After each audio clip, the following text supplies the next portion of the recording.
Morning, Pa. All right. So we had finished off talking about how there was covenant curses and the destruction of giants.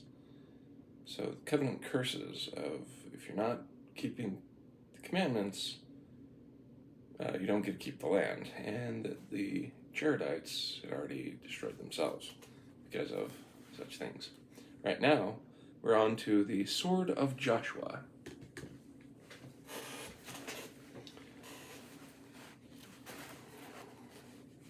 While it was Lehi who led his people to the promised land, it was Nephi who assisted him as a man of action. Once in the promised land, Lehi's role as a shepherd of the Exodus ended, and Nephi culminated the work of relocation by overseeing settlement.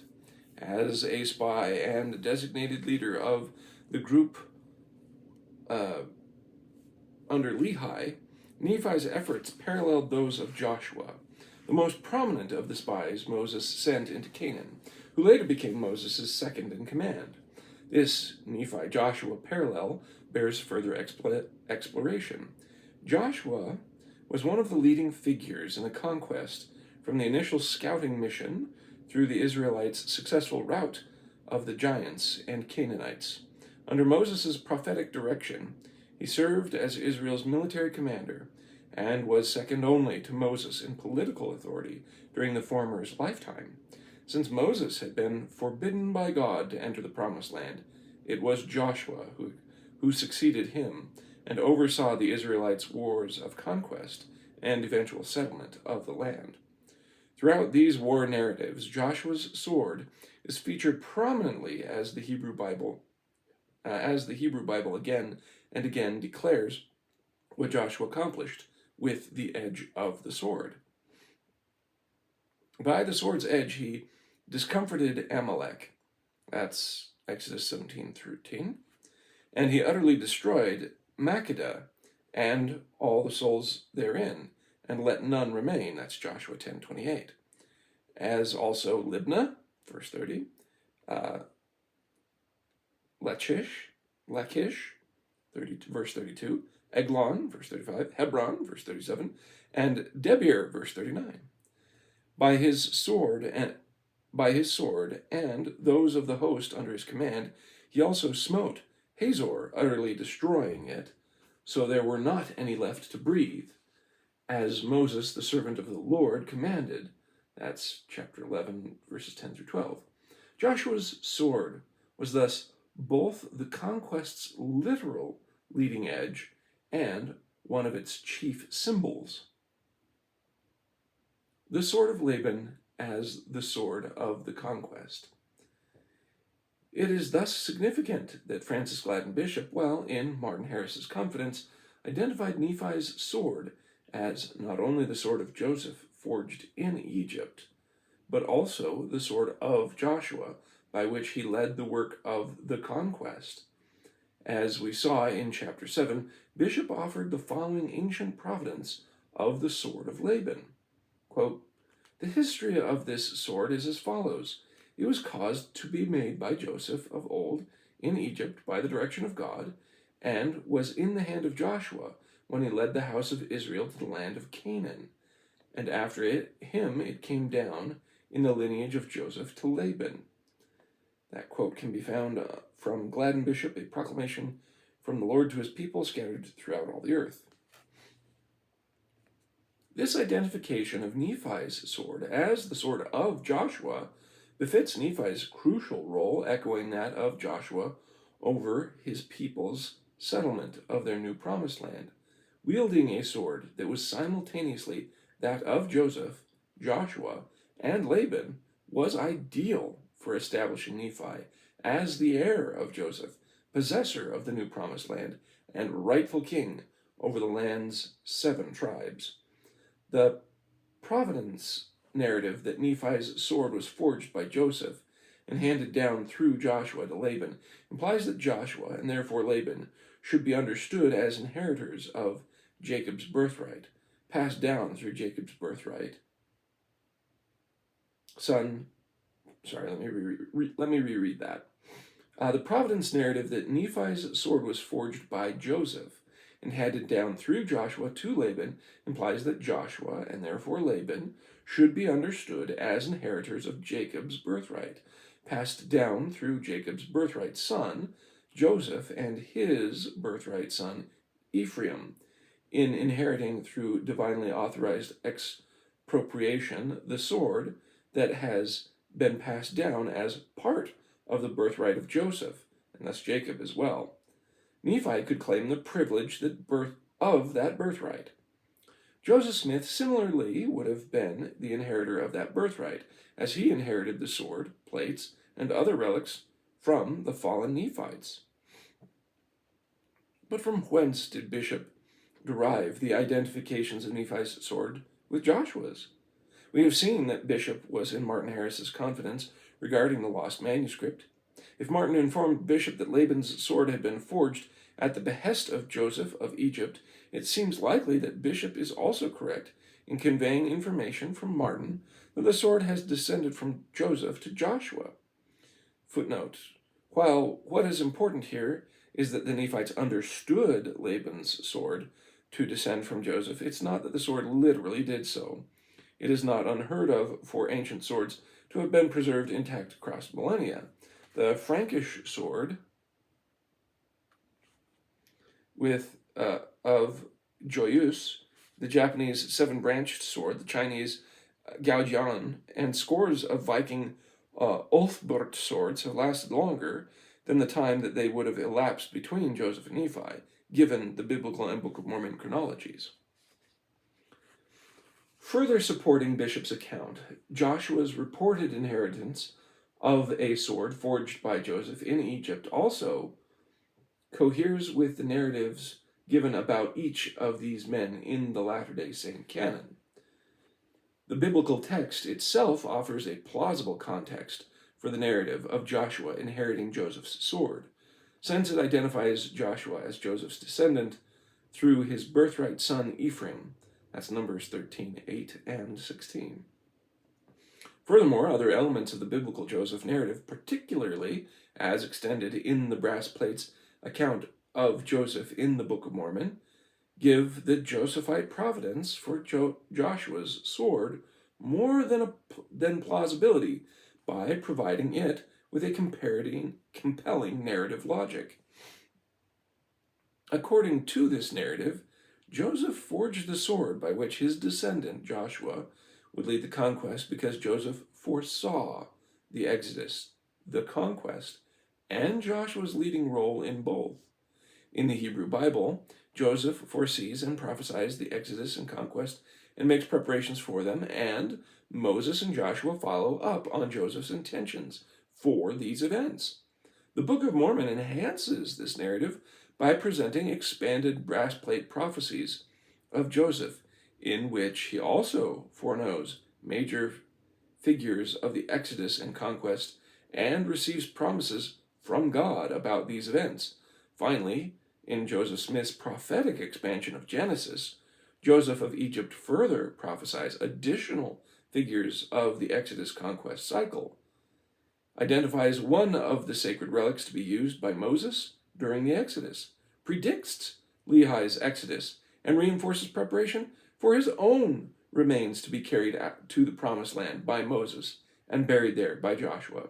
Collectively, these texts portray the Egyptian Joseph as aware of the persons and even objects to be used in his people's return to the Promised Land, the Exodus conquest, and of the Lehites who would maintain his lineage. It is in this light that Joseph's reported creation of Joshua's sword of conquest is to be understood. Joseph's anticipation in the Bible, so now he's backing up his claims there at the very end, which is going to be, this is going to be good. So in the Genesis narrative, Joseph is a diviner and dreamer who predicts that God would lead the Israelites out of Egypt and back into their own land, and he thus puts his family members under oath to carry up my bones with them when they go. That's Genesis 50:25 and Exodus 13:19. Furthermore, the Hebrew Bible gives this prediction and oath surprising prominence. The coffin in which Joseph's remains are placed is implicitly juxtaposed in the Exodus narrative with the Ark of the Covenant, according to Jerome Segal. In the Bible, his quote is, "In the Bible, the same Hebrew word, Aron, is used to refer both to Joseph's coffin and the Ark of the Covenant." He then observes, "From the texts about Joseph's bones, we can infer that alongside the Ark carried by the Israelites, there are a second, similar structure carried, the sarcophagus of Joseph, a second Ark." Footnote says that's from Jerome M. Segal's Joseph's Bones, Understanding the Struggle Between God and Mankind in the Bible. Thus, Segal notes, quote, "There is not just one ark carried by the Israelites. There are two, one created according to God's instructions, symbolizing his presence and carrying his words, his law for how mankind should live, and the other carrying Joseph himself, a figure of mercy." It's from the same book. So, end quote. Beginning the narratives of Joseph and Joshua further together, Joseph's oath and its ultimate fulfillment are positioned respectively at the conclusion of two major books, Genesis and Joshua. "And Joseph said unto his brethren, I die, and God will surely visit you, and bring you out of this land unto the land which he sware to Abraham, to Isaac, and to Jacob. And Joseph took an oath of the children of Israel, saying, God will surely visit you, and ye shall carry up my bones from hence. So Joseph died, being 110 years old. And they embalmed him, and he was put in a coffin in Egypt." That's Genesis 50, 24 through 26. "So Joshua made a covenant with the people that day, and sent them a statuette and an ordinance in Shechem. And Joshua wrote these words in the book of the law of God, and took a great stone, and set it up there under an oak that was by the sanctuary of the Lord. And Joshua said unto all the people, Behold, this stone shall be a witness unto us, for it hath heard all the words of the Lord, which he spake unto us. It shall be, therefore, a witness unto you, lest ye deny your God. And it came to pass after these things, that Joshua, the son of Nun, the servant of the Lord, died, being 110 years old. And the bones of Joseph, which the children of Israel brought up out of Egypt, buried they in Shechem, in a parcel of ground which Jacob brought. And it became the inheritance of the children of Joseph." This intriguing story of a promise made at the end of Genesis, and fulfilled 4 centuries later at the end of Joshua, invites analysis and reflection, according to Segal. Endings are critical to any story, and in making Joseph's bones the common subject matter of, this is a quote by Segal's book, I'm sure. So it says, endings are critical to any story, and in making Joseph's bones the common subject matter of both the ending of Genesis and the ending of Joshua, the Bible appears to be signaling to the reader to pay attention to a story of significance, one that opens with a promise about Joseph's bones and ends with a fulfillment of that promise. The tale that proceeds immediately after Joseph's death and through the next several books of the Bible runs from the birth of Moses through the 40 years the Israelites wander in the desert, plus the period of the conquest of Canaan. In setting this story between these two references to Joseph's bones, the Bible hints that in some way Joseph and the fate of his bones are central to the meaning of his larger narrative of God and the Israelites. Yeah, Segal's book. Now it's end of quote. At minimum, the placement of this oath at the end of Genesis, in fulfillment at the end of Joshua, serves the following functions. First, as Segal notes, it establishes the story of Joseph's oath as the context in which the narrative of Israel's relocation to Canaan is intended to be read. The Exodus conquest narrative that comprises the biblical books from Exodus through Joshua is carefully bookended, with the stories of Joseph administering the oath about his burial and his people's fulfillment of that oath. The narratives of Joseph's oaths, thus, by authorial design, frame the narrative of the Exodus and conquest, creating an inclusio. Second, the placement of this oath and its fulfillment in the respective ends of the book of Genesis and Joshua highlights the parallels and connections between Joseph and Joshua. At the end of Genesis, Joseph, having settled the Israelites in Egypt, puts them under covenant about their return to the promised land. He then dies at the age of 110. Likewise, at the end of the book named after Joseph's descendant Joshua, having settled the Israelites in the promised land, put them under covenant about their life in that land. He too then dies at the age of 110. The parallel placement of events involving Joseph's bones at the conclusions of Genesis and Joshua calls attention to the parallel covenants Joseph and Joshua administered in connection with those events. Occurring at opposite bookends of the Exodus conquest cycle and at the literal bookends or conclusions of Genesis and Joshua, these covenants stand in literary juxtaposition. The Israelites' covenant to Joseph to carry his bones to the promised land is put into a narrative relationship with the Israelites' covenant under Joshua to serve the Lord in the promised land. Joseph's covenant had looked forward to the Israelites' return to their promised land. That accomplished, Joshua's covenant now laid out the terms they must fulfill in order to remain on the land and prosper in it. Third, the parallel placement of these narratives makes Joshua's conquest a continuation of Joseph's saga. Only when Joshua's work is done can the covenant that Joseph exacted of the Israelites on his deathbed be finally fulfilled. It was Joseph who had led the Israelites into Egypt as an act of temporal deliverance, and, though he was dead, his story was not complete until Joshua, as his heir and proxy, led the Israelites and his remains back into their covenant land of Canaan. A second act of temporal deliverance. Footnote says, it will be recalled that although Moses led the Israelites in their wandering through the wilderness, he was not allowed to enter the promised land. Instead, it was Joshua who led them into the land. In sum, the Hebrew Bible connects the story of Joseph's mortal remains with the story of Israel's return to and resettlement of Canaan. Joseph, in biblical narrative, anticipates the Exodus and conquest. Joseph's descendant Joshua is, in several ways, a parallel figure, and his work of conquest and settlement is a continuation of the story of Joseph and his mortal remains. Joseph does not rest in peace until Joshua rests in peace after successfully concluding the conquest, intimately tying together Joseph's vision for the fate of his bones and the work of Joshua's sword. Joseph's anticipation in the brass plates.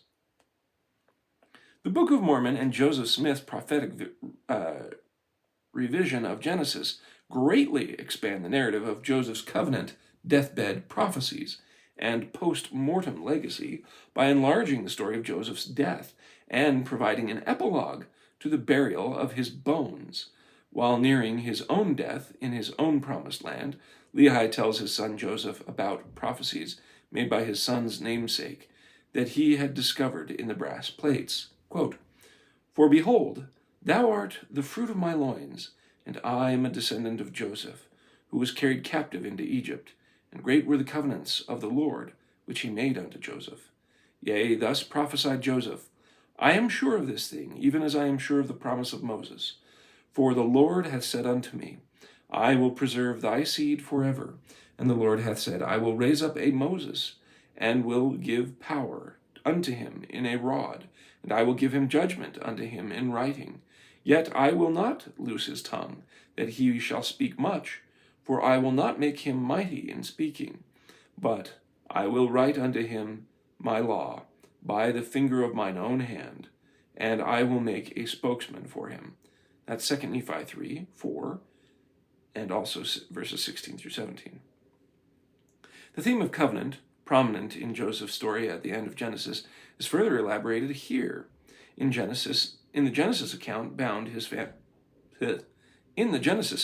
Joseph bound his family to return his bones to the promised land because of his certainty that God would lead them back to that land.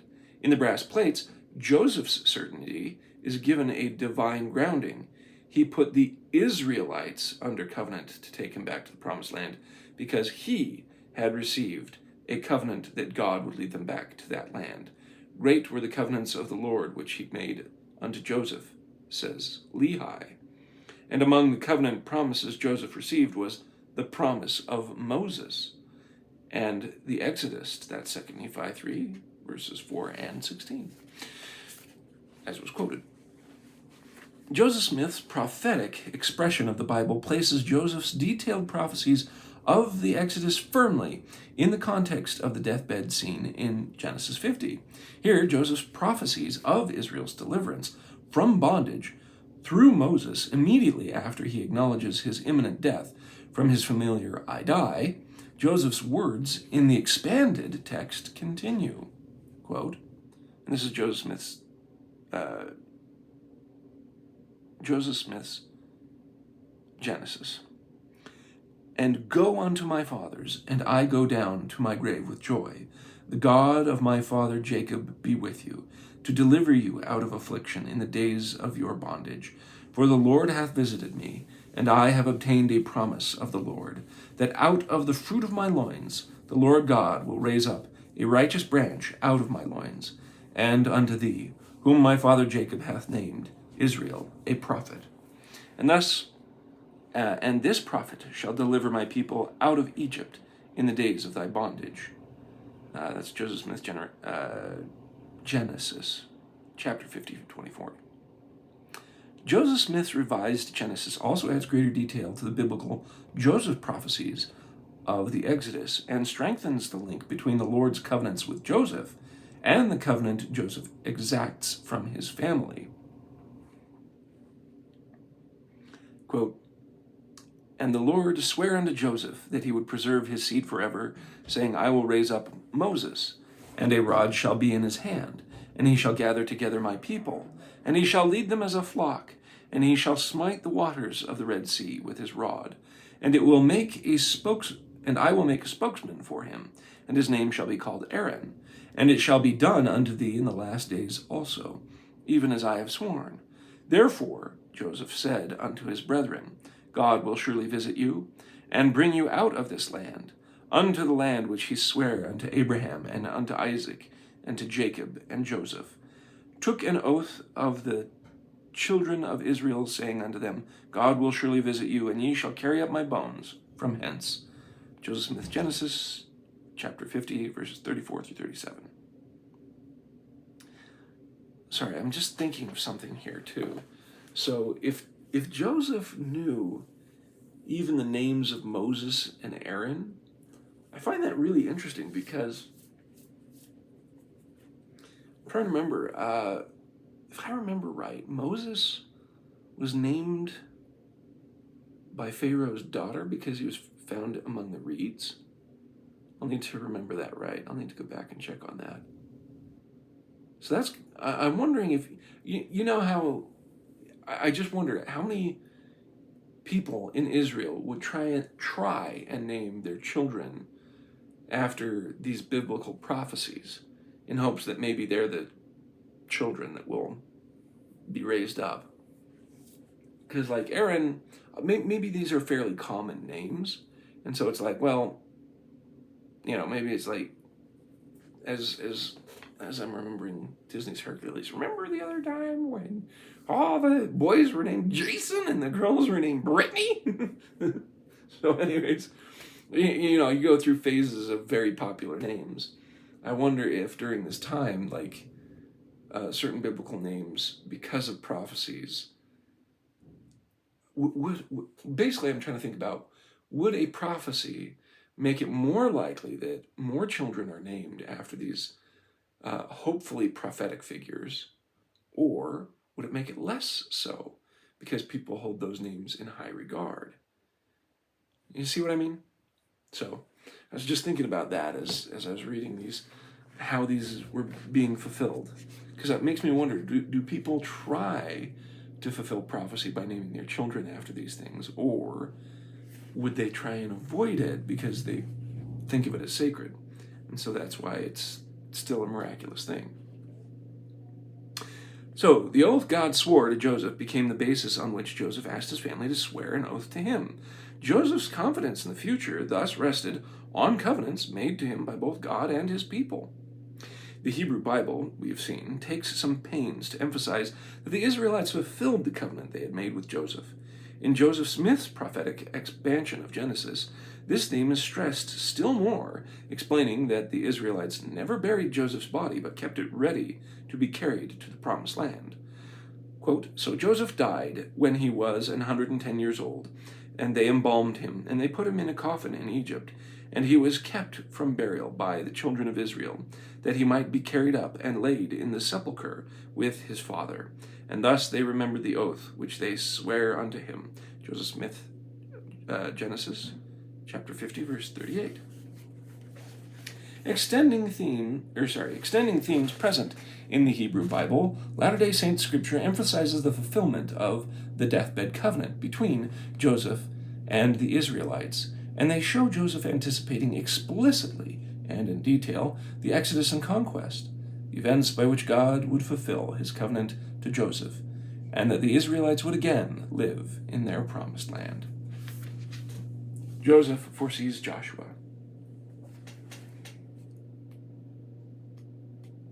Yeah, we could easily do plenty more. While sharing these prophecies of Joseph, contained in the brass plates, with his son Joseph, Lehi begins by telling his son okay, so that's part of how it ties in. Wow, Lehi named his own son Joseph because of the Joseph prophecies that he had in the brass plates. God, this is what's so funny, is like, you pick up on what he's doing in context of what he's reading, but when you go back to all these Old Testament and Joseph Smith, Genesis, prophecies, it really emphasizes what's going on. And because, I was sitting there thinking about going back through the Old Testament, I'm like, I know this information's in there, but why is it that when I read the Old Testament, it's not like, wow, this is so cool, or wow, this is so important. I'm just like, yeah, and they did this, and they promised that, and it's just, there's something about the writing that makes it de-emphasized, which is bothersome. But that's why you keep reading, and you do it over and over, and it makes it more interesting.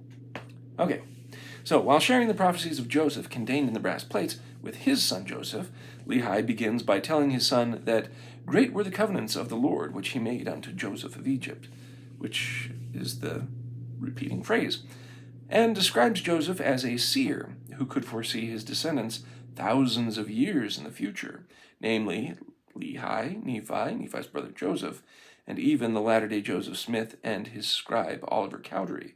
That's 2 Nephi 3, 4 through 21. If Joseph, as described by Lehi, foresaw the activities of his millennia-distant descendants and the roles his brother Levi's descendants would play in retaking the Israelites' promised land, there is no obvious reason why his detailed knowledge of Israel's return to Canaan and of his future descendants would omit the central role his own descendant, Joshua, would play in the conquest and in returning his remnants to his homeland. A seer who could foresee that Moses would use a rod in leading the Exodus would also be able to see that his own descendants would complete Moses' work with a sword and forge him one for that very purpose. When writing about what his the sword of Laban was the sword of Joseph. Wow. When writing about what his father had discovered in the brass plates, Nephi places the most emphasis on Joseph's time in Egypt and his descendants' later exodus out of Egypt.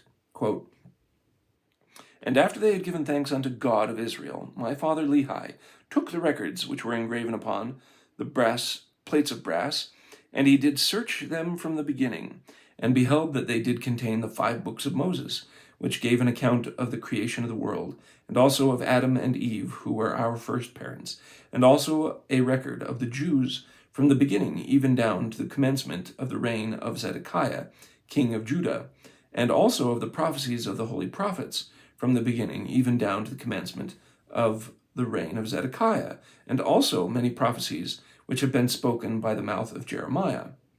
And it came to pass that my father Lehi also found upon the plates of brass a genealogy of his fathers." This is where it's emphasized. Wherefore he knew that he was a descendant of Joseph, yea, even that Joseph who was the son of Jacob, who was sold into Egypt, and who was preserved by the hand of the Lord, that he might preserve his father Jacob and all his household from perishing with famine. And they were also led out of captivity and out of the land of Egypt, and by that same God who had preserved them. And thus my father Lehi did discover the genealogy of his fathers.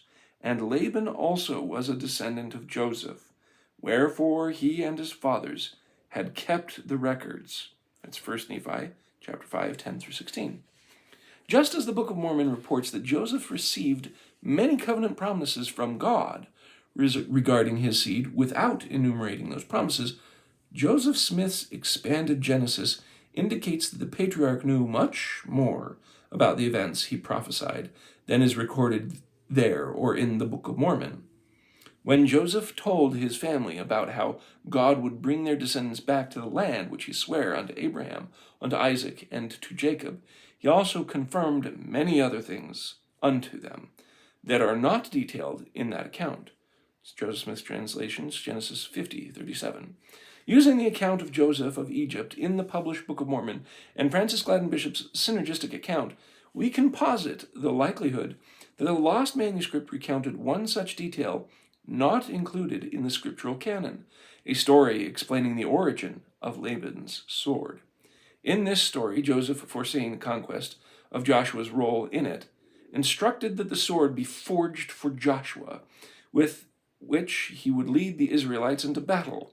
On this narrative, Joseph's coffin and the bones it bore were not to be his only material legacy. With Joseph's coffin ark on the Exodus, and in the Promised Land would go both the brass plates on which he inscribed his own covenant and prophecies, and the sword of conquest he had forged for Joshua. The sword's journey, however, would not end there, and perhaps neither would the purposes for which Joseph had forged it. Joseph had not only foreseen the biblical exodus to the Promised Land, he also, according to Lehi, foresaw the exodus of his Lehite descendants to the new Promised Land, and received divine covenants about these descendants, 2 Nephi 3, 4 through 5, making Joseph's descendants' exodus to the Americas a central part of his even larger story. So Joseph, foreseeing among his descendants Nephi a new Joseph and the Joshua of a new conquest, might well have forged his sword not only for Joshua, but also for Nephi. The Lamanites as Canaanites. Ooh, this is good. Let's see here. Nope, I'm going to have to wait. So, wow. Yeah, I've been convinced that the sword of Laban was the sword of Joseph, which was the sword of Joshua. And if not actually literally, although that makes the most sense, then at least figuratively, because obviously Laban was of high birth, since he was caretaker of the brass plates, which was the sacred records, which would have come from Joseph. So,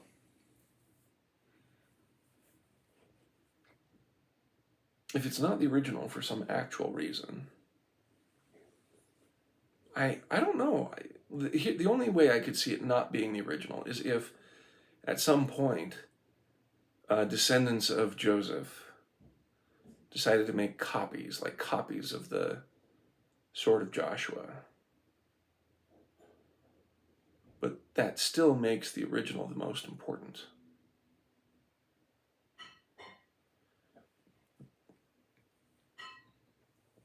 But one way or another, it's obvious the symbolism now. Why the sword of Laban was so important and was still passed down. And that was in the relics that Joseph Smith got.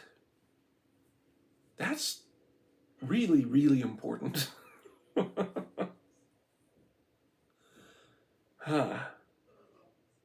That's way cool.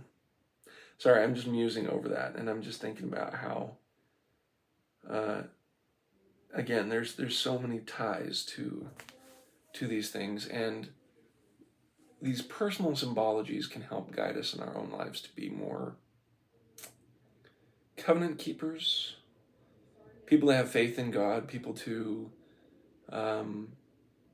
try to fulfill God's promises and prophecies. Now that's another interesting question to ponder, is people who actually start truly believing in prophecies alongside people who are skeptical. It becomes a fascinating tug of war between, should you actively try to fulfill prophecy, or should you just let prophecy unfold? At the same time, I think it's all part and parcel of it. Because I remember you talking to me about how there are factions in the Middle East that are literally trying to bring about the destruction of the world to help fulfill prophecy for the coming of the second coming, basically. And they're doing everything that they can to cause destruction and mayhem so they can, get that result of, hey, we're gonna have big religious stuff happen when we try and destroy such and such country in the Middle East. That's interesting. This is where you start getting into philosophical roundabouts with, the Greek idea of the oracles. It's like, sure, you can go to an oracle, but you're not going to like it. So, yeah, you can know your future, but that also means it's set in stone, and then you can't escape it. And so it turns out, like, if you go and talk to oracles, that they'll tell you something crazy that you're like, no way that could happen. Hey, sure, I get all the good stuff, but all the bad stuff, who cares? I can't believe they'd tell me that I'd married my mother and I'd come, cause ruin and destruction to my kingdom. Nah, never happened. I didn't kill my father. He's still alive. See, he's that shepherd out over there. And I never married my mother. And yeah, sure, Oedipus. So, anyway, so the question is for those people who are oracles. And there's another point to being able to have omniscience that, in large broad strokes and also very big specifics. Joseph foresaw specifically Moses and Aaron and Joseph Smith and Nephi, I'm sure, and such. I mean, just because you can foresee what people will do and what people will choose, it's just, I don't know. Just because people can see what's going to happen, just as much as people can, dig up the past as best they can, or at least understand the past as it's been written to them. It doesn't negate people's choices. And anyways, that's going back to my free will argument, but it's just like along the lines of, well, see, God can be omniscient, but we still get to choose and do things. And then you get the science fiction version of psychohistory. Anyway, sorry, my mind's going all over the place. That's the sign of a good book, is when it's got me thinking in 5 different realms, and one of them being about should we as a people try to fulfill prophecies, or should we let them happen? I think it kind of depends on the prophecies. There are ones where it's like, well, that's out of our hands. There's nothing we can do.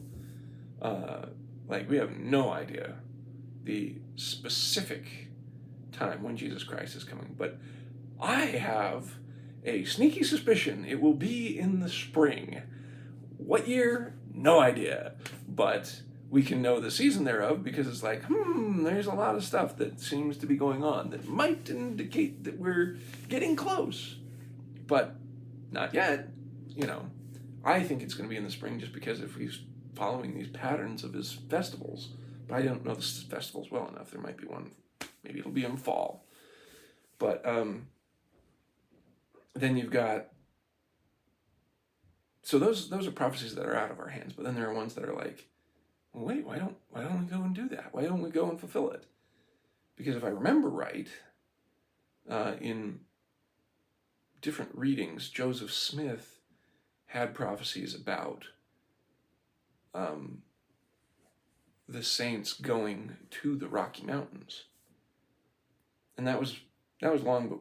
Obviously, it would have been before he was martyred, and it would have been when he was in Nauvoo and such. And so it's like, you know, I can understand that there's certain prophets and prophecies that you're just like, yeah, no, this is what I feel. This is what God has told me. And then you're just like, don't know how it's going to be fulfilled, but there you go. And it just gets passed on, and then it finally gets fulfilled. And you're like, that was cool. So, but Joseph, I think Joseph's prophecy was a lot more forceful. It was, no, this is going to happen. And so you had better do this. And so I think their fulfilling of the promise is one that they were trying to fulfill specifically, so they could finally finish it. I mean, in some ways, from their point of view, it was half, well, we'll just wait for it to happen because, you know, they were wandering the wilderness for 40 years until they finished their conquest. But interesting. I don't know if there's many prophecies nowadays that we have that we can actively try and fulfill other than doing our best to gather Israel and go to the temple and do temple work and go on missions and gather Israel there. But I don't know, that's such a huge endeavor. It's nothing specific like, you, Brother Dilts, you are going to be instrumental in doing this. I think for prophecies along those lines, we should ask the Lord for ourselves and obtain promises like that. I think that's a good basis for trying to be righteous people. Well, love you lots. We'll see you around.